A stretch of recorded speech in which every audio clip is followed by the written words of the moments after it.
पाकिस्तान में कितने लोग वाकई एजुकेटेड हैं, पाकिस्तान का तालीमी निज़ाम कितना इफेक्टिव है। अगर ये निज़ाम इस दौर के हिसाब से फिट नहीं है तो इस निज़ाम को बेहतर करने के लिए क्या करना चाहिए। इन सवालात के जवाबात एक एक करके इस वीडियो में बाद में दूंगा, लेकिन इससे पहले आइए पाकिस्तान के ट्रेडिशनल एकेडमिक सिस्टम पर गहराई से बात करते हैं। सबसे पहले देखते हैं पाकिस्तान का तालीमी निज़ाम। पाकिस्तान का एजुकेशनल सिस्टम जो है वो 6 पार्ट्स पर डिवाइडेड है। पहला पार्ट है प्राइमरी, यानी कि ग्रेड 1 से लेकर ग्रेड 5 तक एजुकेशन, जिसमें 5 इयर्स लगते हैं, और उससे अपर लेवल जो आती है वो है मिडल में ग्रेड 6 से लेकर 8 तक है। 3 ग्रेड आते हैं इसमें, 6, 7 और 8, मतलब कि इसमें 3 साल लगते हैं। उसके बाद आता है मैट्रिक या मैट्रिकुलेशन, जिसमें 2 साल लगते हैं 9वीं और 10वीं ग्रेड को कंप्लीट करने के लिए। उससे जो हायर आता है वो है इंटरमीडिएट, ग्रेड 11 और 12 होते हैं और इसको कंप्लीट करने के लिए 2 साल लगते हैं। उसके बाद आता है यूनिवर्सिटी लेवल, जिसमें अंडर ग्रेजुएशन है, जिसको कंप्लीट करने के लिए 4 साल लगते हैं। उसके बाद आती है ग्रेजुएशन लेवल, जिसको कंप्लीट करने के लिए 2 साल लगते हैं। ये पाकिस्तान का जो एजुकेशन सिस्टम है ये इंडस्ट्रियल रिवोल्यूशन पर बेस्ड है, जिस सिस्टम में बुनियादी तवज्जो इंडस्ट्रीज में काम करने के लिए एम्प्लॉइज पैदा करना थी। अब तक ये सिस्टम एम्प्लॉइज पैदा कर रहा था, लेकिन अब वक्त बदल गया है। लेकिन नहीं, हमें अपनी नींदें खराब करके इस सिस्टम में घुसना है, मतलब कि पढ़ने नहीं, गुलाम बनने के लिए जाना है। खैर जो भी है, ये मालूमात का दौर है जो 1970 की दहाई में शुरू हुआ था। आज हमें क्रिएटिव माइंड्स, कारोबारी अफराद यानी एंटरप्रेन्योर्स, और जो जरूरत है वो है रहनुमाओं की जरूरत। लेकिन हमारा तालीमी निज़ाम जो है वो याद रखने यानी कि रटाफिकेशन और IQ और क्रीमिंग पर फोकस करता है, और जिस वजह से हमारे पास टैलेंट्स की कमी है। एवरेज स्टूडेंट्स तकरीबन 22 से 24 साल की उम्र में अपनी इंटर ग्रेजुएशन डिग्री कंप्लीट करते हैं, लेकिन फिर भी इस तालीम के बाद कोई काम का तजर्बा होता ही नहीं है। बगैर किसी पार्टिकुलर स्किल के वो मार्केट में आते हैं जहाँ कॉम्पिटिटिव नीड्स हमेशा ज्यादा रहती है, और जिस वजह से वो अपने लिए एक अच्छी नौकरी, मतलब कि एक अच्छा नौकर बनने की अपॉर्चुनिटी खो देते हैं, जिस वजह से डिप्रेशन, टेंशन और दीगर ज़हनी सेहत के मसाइल पैदा होते हैं। मतलब कि अगर वो अपनी मर्जी से नौकर नहीं बन पाए तो वो डिप्रेशन या टेंशन या किसी और ज़हनी बीमारी में चले जाएंगे। और इसके साथ साथ यहाँ क्रीमिंग को जहानत की अलामत समझा जाता है, जो एक ट्रेडिशनल सोच है। आज हमें किसी भी काम या किसी भी चीज को रोकने की जरूरत नहीं है। अगर हमें कुछ करने की जरूरत है तो वो है हमारी बुनियादी अटेंशन को तब्दील करने की जरूरत। तो चलिए डिफरेंट कंट्रीज के एजुकेशन सिस्टम्स को समझते हैं ताकि हम भी उनसे कुछ सीख पाए।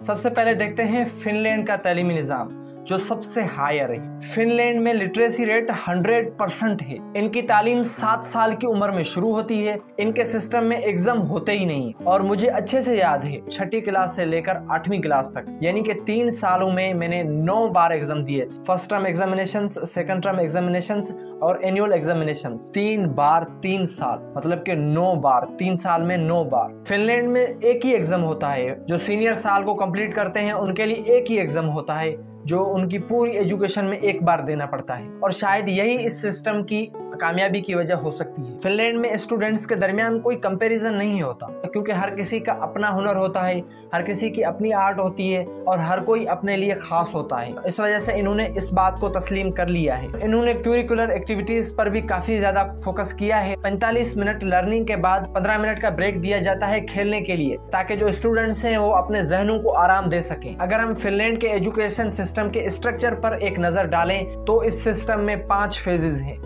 सबसे पहले आता है इब्तदाई तालीम। ये कंपलसरी एजुकेशन से ठीक पहले 7 साल की उम्र में बच्चों को प्रोवाइड किया जाता है। उसके बाद आता है प्री प्राइमरी तालीम। ये कंपलसरी एजुकेशन की बिगिनिंग से पहले के साल में बच्चों के लिए प्रोवाइड किया जाता है। उसके बाद आती है सेकेंडरी एजुकेशन। ये कंपलसरी एजुकेशन है, इसमें 9 साल की प्राइमरी तालीम और लोअर सेकेंडरी तालीम शामिल है। उसके बाद आता है अपर सेकेंडरी एजुकेशन। ये आम अपर सेकेंडरी तालीम और पेशा वराना तालीम और तरबियत हो सकती है। और उसके बाद आती है हायर एजुकेशन। यह हायर एजुकेशन है जो यूनिवर्सिटियों के जरिए फराहम की जाती है। तो ये फिनलैंड के एजुकेशन सिस्टम का एक छोटा सा स्ट्रक्चर है, और इस क्वालिटी एजुकेशन के बाद वहाँ के स्टूडेंट्स फुली ट्रेंड होते हैं और अपने मुल्क की तरक्की के लिए अहम किरदार अदा करने के लिए तैयार होते हैं। इनका क्यूरिकुलम कुछ इस तरह से डिजाइन होता है कि वो मौजूदा दुनिया का सामना कर सकते हैं। वो अपनी प्रैक्टिकल लाइफ को स्टार्ट करने के लिए कॉन्फिडेंट होते हैं और अपनी सलाहियतों को बेहतर बनाने के लिए सख्त मेहनत शुरू करते हैं। इसके अलावा जापान में लिटरेसी रेट 99% है। जापान का एजुकेशन सिस्टम जदीद तरीन एजुकेशन सिस्टम है। इनके सिस्टम में 10 साल तक पहुंचने से पहले कोई एग्जाम नहीं है, क्योंकि बुनियादी मकसद तो अच्छी हैबिट्स को प्रमोट करना है और इनके अच्छे किरदार को कायम करना है। इस सिस्टम की कामयाबी बहुत से फैक्टर्स पर बेस्ड है, लेकिन चंद अहम फैक्टर्स ये हैं।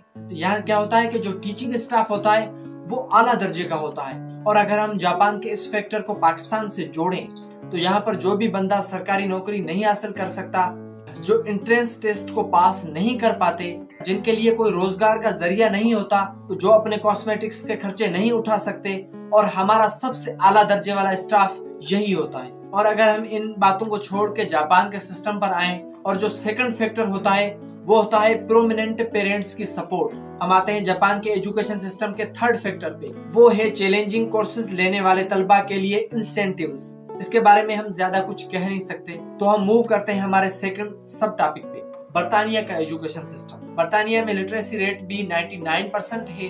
बर्तानिया के तैलीमी निजाम के 4 अहम हिस्से हैं। फर्स्ट पे प्राइमरी एजुकेशन, फिर सेकेंडरी एजुकेशन, फिर फर्दर एजुकेशन, और लास्ट में आती है हाई या हायर एजुकेशन। और अगर हम हमारे पड़ोसी हिंदुस्तान की तालीम के बारे में बात करें तो हिंदुस्तान में लिटरेसी रेट 81% है, जो पाकिस्तान से कहीं ज्यादा है। लेकिन फिर भी हमने ये बात कहनी है कि भारत तेरे हाथ में वो लकीर नहीं है, कश्मीर तेरे बाप की जागीर नहीं है। और ये भी हम कहते हैं कि तू कैसे न देगा आजादी, तेरा बाप भी देगा आजादी। बहरहाल जो भी है, इंडिया का जो एजुकेशन सिस्टम है वो आता है 33rd नंबर पे, वो हमारा जो आता है वो आता है 50वें नंबर पर। इससे आप अंदाजा लगा सकते हैं कि हम इंडिया से कितने पीछे हैं। इंडिया के एजुकेशन सिस्टम के 4 लेवल्स हैं। लोअर प्राइमरी स्कूलिंग जिसकी ड्यूरेशन 5 साल है, फिर अपर प्राइमरी स्कूलिंग जिसकी ड्यूरेशन 2 साल है, फिर हाई स्कूलिंग जिसकी ड्यूरेशन 3 साल है, फिर आती है हायर सेकेंडरी स्कूलिंग जिसकी ड्यूरेशन 2 साल है। अब चलते हैं उन सवालात पे जो मैंने वीडियो की शुरुआत में बताए थे, कि देखते हैं कि पाकिस्तान में कितने लोग वाकई तालीम याफ्ता हैं। 58.9% लिटरेसी रेट के अलावा क्या 14 या 16 साल स्कूलिंग या स्टडी के बाद भी हम वाकई तालीम याफ्ता हैं? ऑब्वियसली इसका जवाब है नहीं। हमारा निज़ाम सिर्फ डिग्री होल्डर्स को जीरो एक्सपीरियंस, जीरो हौसला अफजाई देता है, और अपनी सलाहियतों को रिफाइन के लिए सेफ जॉब हासिल करने की कोई उम्मीद नहीं है। वो मुआशरे के दबाव को संभालने से माइनर हैं। ये हमारे मुल्क में कैरियर काउंसलिंग की अपॉर्चुनिटीज़ की कमी का नतीजा है। हम मेडिकल और इंजीनियरिंग के शोबों में कुछ इस तरह से फंस गए हैं कि हमें कोई तीसरा ऑप्शन दिखता ही नहीं है। हम अपना छुपा हुआ टैलेंट देख ही नहीं सकते जिसमें हम सबसे बेहतर होते हैं।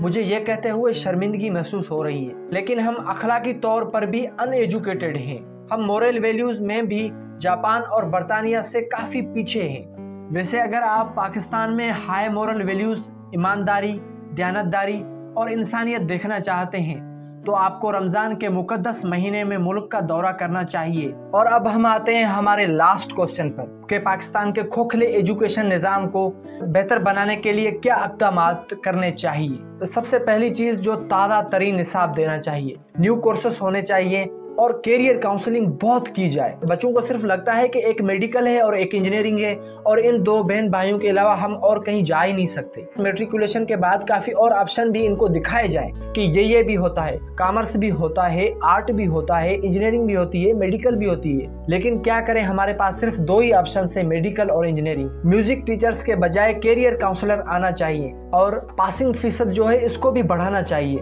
33% या 40% जो रखा गया है, इसको 60% या कम से कम 50% तक लेके आना चाहिए। जिससे क्या होगा कि स्टूडेंट्स की मेंटेलिटी बढ़ेगी और उनको अच्छे तरीके से पढ़ने की मोटिवेशन आएगी। सबसे लास्ट और सबसे मेन पॉइंट कि क्वालिटी एजुकेशन फराहम करनी चाहिए। ये कैसे होगी? ये स्टाफ को बेहतर तरीके से सोचना चाहिए, और ऐसे स्टाफ को रिप्लेस करना चाहिए जो मेरिट बेस पे नहीं है। क्वालिफाइड टीचर्स होने चाहिए।